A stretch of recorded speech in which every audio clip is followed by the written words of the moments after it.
Pourquoi restes-tu musulman? Arrête d'être musulman. Je lui ai répondu que non. C'était impossible pour moi. Et à la fin, il a déclaré, très bien. Dans ce cas, tu n'es plus mon fils. Je m'appelle Ahmed Mayeno. Mon prénom japonais est Naoki. Je viens du Japon, de Chiba, une ville située près de Tokyo. J'habite toujours à Chiba, près de Tokyo, et je travaille à Tokyo. Je suis l'un des 4 imams de l'association musulmane du Japon. Vers 13 ou 14 ans, mon « moi » profond s'est éveillé. Je me suis mis à me poser des questions existentielles. D'où je viens, où je vais, pourquoi je vis. Élevé au Japon, dans cette atmosphère culturelle particulière, je me suis naturellement tourné vers les religions les plus proches de mon environnement. Je pensais qu'en écoutant la voix la plus authentique, celle des origines, je trouverais les réponses à mes interrogations. Un jour, j'ai renoncé à chercher la vérité à travers les religions. Mais la chance m'a souri. J'ai pu partir en Australie, à Melbourne, dans le cadre d'un programme d'échange étudiant, d'environ 1 an.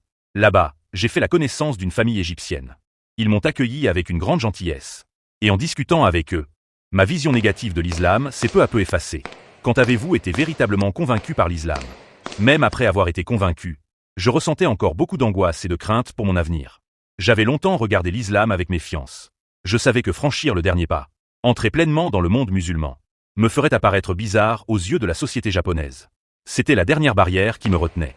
Mais le film sur Malcolm X m'a donné l'impulsion finale. Il m'a profondément encouragé, allant du LIA, voir comment Malcolm X, qui avait vécu une vie de gangster, commis toutes sortes d'actes répréhensibles, s'était ensuite totalement transformé. Abonnez et aimez cette vidéo.